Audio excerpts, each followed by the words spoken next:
Hello dear students, chapter number 9 में આગળનો પ્રશ્ન જોઈએ આપણે। પોઈસનનો ગુણોત્તર।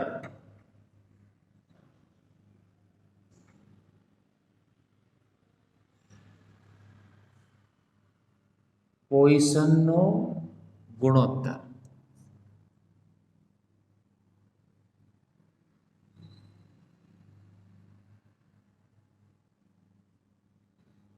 કોઈ વાહક તારને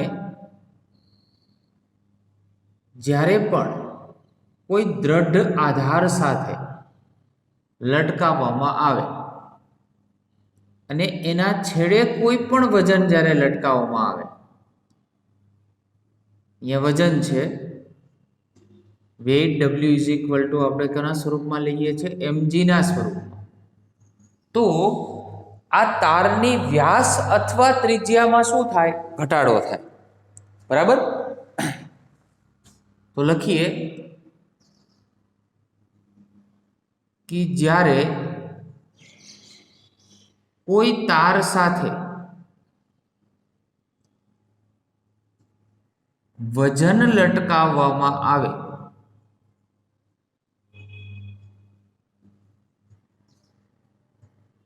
ત્યારે તેની ત્રિજ્યા અથવા વ્યાસમાં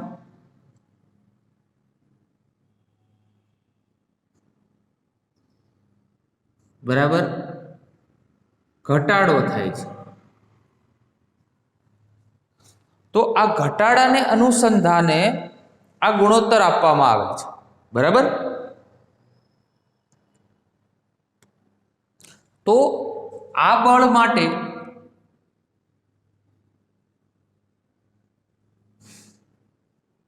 લાગુ પાડે વિકૃતિને પાર્શ્વિક વિકૃતિ કહે છે।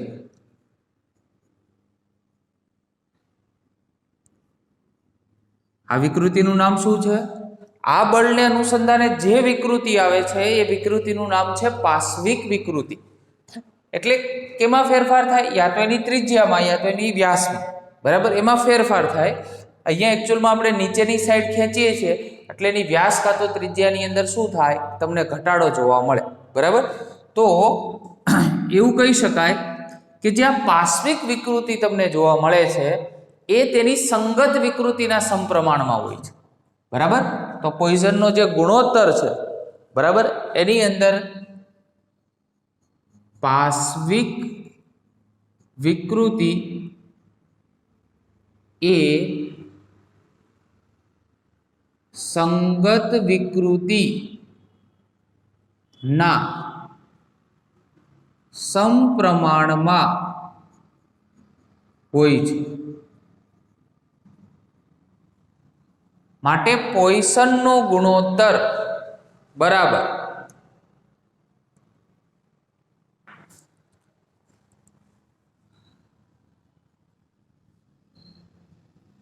પેલા આપણે લખીએ कि पार्श्विक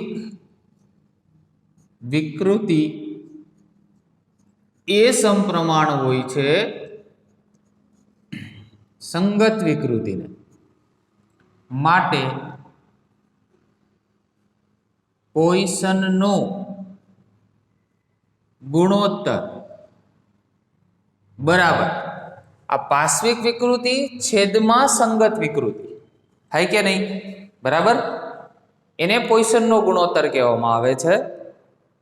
તો પાર્શ્વિક વિકૃતિ છે એના વ્યાસમાં ફેરફાર થાય છે એટલે એને આ રીતે દર્શાવાય ડેલ્ટા ડી બાય ડી, અને સંગત વિકૃતિ આપણે જાણીએ છીએ delta L by L. Clear? તો આ પોઈસનનો ગુણોત્તર જે છે એનું સૂત્ર છે, બરાબર, ડેલ્ટા ડી બાય ડી છેદમાં ડેલ્ટા એલ બાય એલ। હવે ડેલ્ટા ડી બાય ડી એટલે વ્યાસનો ગુણોત્તર, એનો પણ કોઈ એકમ ના હોય। અહીંયા પણ લંબાઈ, બરાબર, આ લંબાઈમાં થતો ફેરફાર અને મૂળ લંબાઈ, આ એનો પણ ગુણોત્તર છે, એટલે આમાં પણ એકમ ના હોય, બરાબર. એટલે પોઈસનનો ગુણોત્તર છે એ પરિમાણ રહિત છે, બરાબર. એને કોઈ પારિમાણિક સૂત્ર મળે નહીં.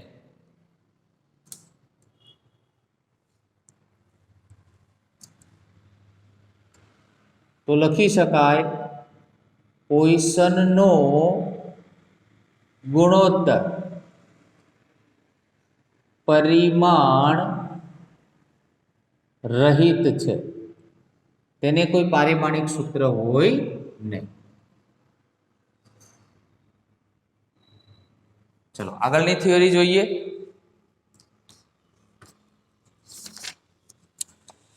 ખેંચાણમાં રહેલ તારમાં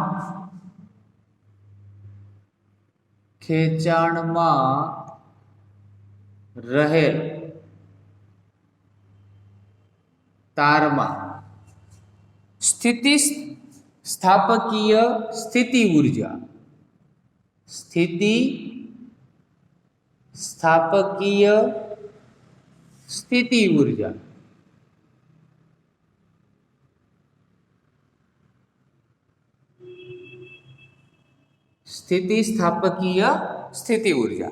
બરાબર.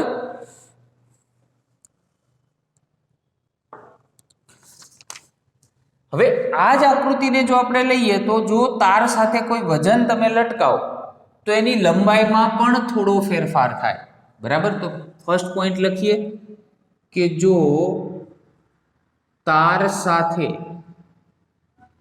વજન લટકાવવામાં આવે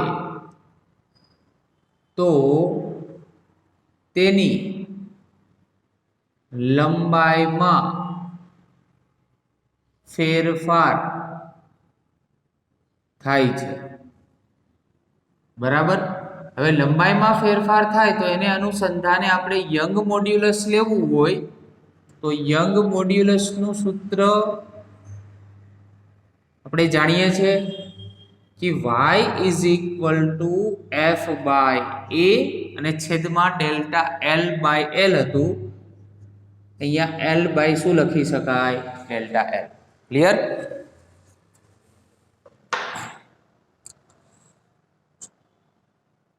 તો અહીંયા જે આપણે સૂત્ર આપેલું છે યંગ મોડ્યુલસનું, બરાબર, એ યંગ મોડ્યુલસના સૂત્ર અનુસાર કે ભાઈ આપણે જે ડેલ્ટા l છે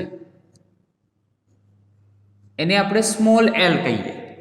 આ લંબાઈનો ફેરફાર છે એને સ્મોલ l કહીએ તો y is equal to f by a l અને આ સ્મોલ l થાય, બરાબર. આમાંથી f ને કરતા બનાવો તો બળને કરતા બનાવીએ તો શું આવશે? y a l અને અહીંયા જશે કેપિટલ L. ક્લિયર? ચલો આપણે શોધવું છે સ્થિતિ સ્થાપકીય સ્થિતિ ઊર્જા, બરાબર. ઊર્જા એટલે કાર્ય કરવાની ક્ષમતા, બરાબર. તો ખેંચાણમાં રહેલા તાર વડે થતું કાર્ય, જો મારે કાર્ય શોધવું છે તો સ્મોલ એમાઉન્ટ ઓફ કાર્ય હું શોધું, નાનું સૂક્ષ્મ કાર્ય, તો એને DW કહેવાય. હવે કાર્ય બરાબર શું હતું?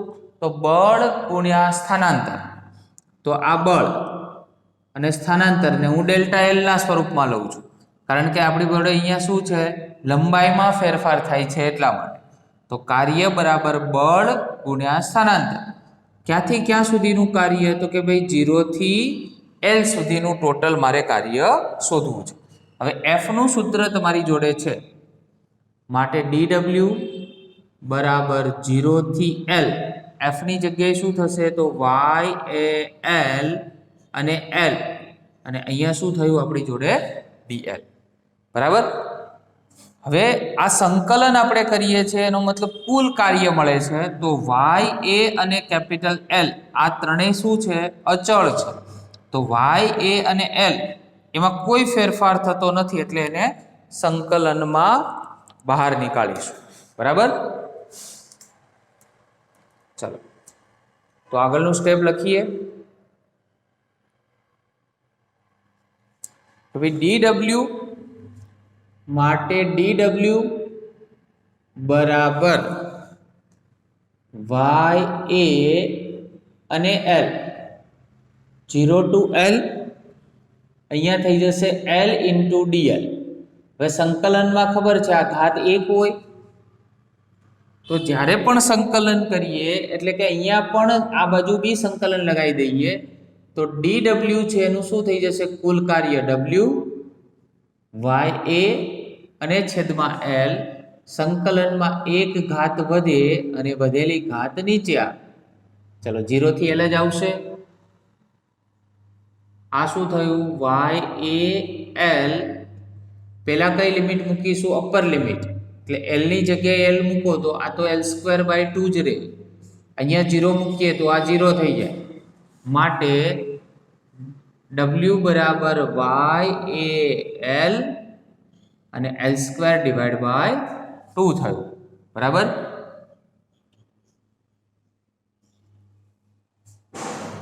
તો l²/2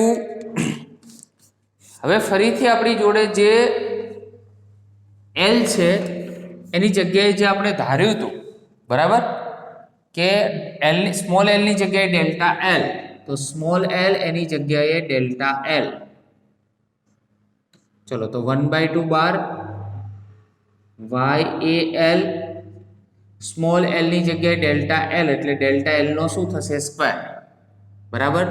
તો w 1/2 y a બરાબર. ચલો અહીંયા આપણી જોડે યંગ મોડ્યુલસ જે છે બરાબર એને આપણે y ના સિમ્બોલ વડે દર્શાવીએ છીએ.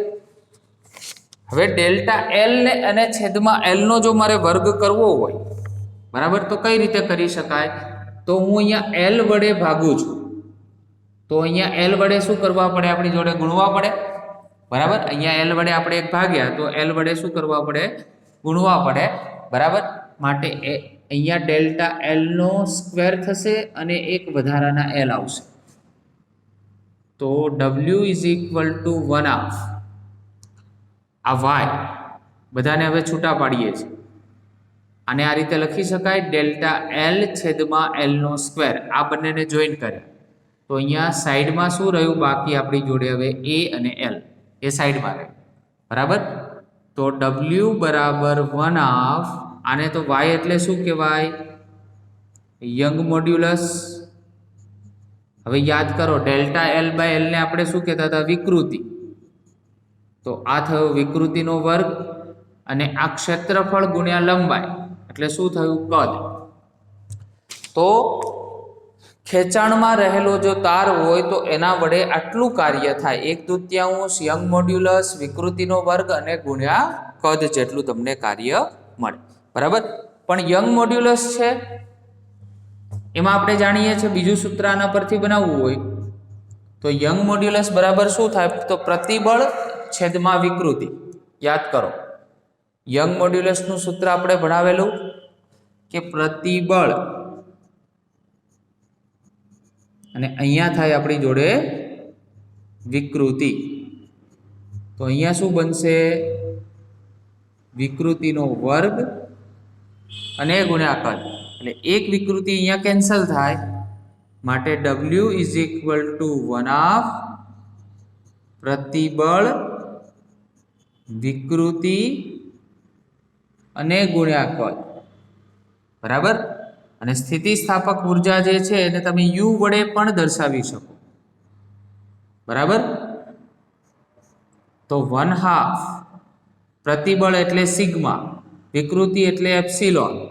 જો એકમ કદ દીઠ તમારે ઉર્જા શોધવી હોય એકમ કદ એટલે કદ તો એક લેવાનું તો પ્રતિબળ એટલે સિગ્મા અને વિકૃતિ એટલે એપ્સિલોન તો એકમ કદ દીઠ તમને સ્થિતિસ્થાપકીય ઉર્જા 1/2 સિગ્મા ઇન્ટુ એપ્સિલોનના સ્વરૂપમાં મળે. બરાબર. તો આ લાસ્ટ જે ફોર્મ્યુલા આવ્યું એ JEE અને નીટ માટે પણ ખૂબ જ ઇમ્પોર્ટન્ટ છે. ખાસ ધ્યાન રાખજો. બરાબર. તો આ રીતે સંકલનના કન્સેપ્ટથી તમે સ્થિતિ સ્થાપકીય સ્થિતિ ઉર્જા બરાબર એનો કન્સેપ્ટ સમજાવી શકો.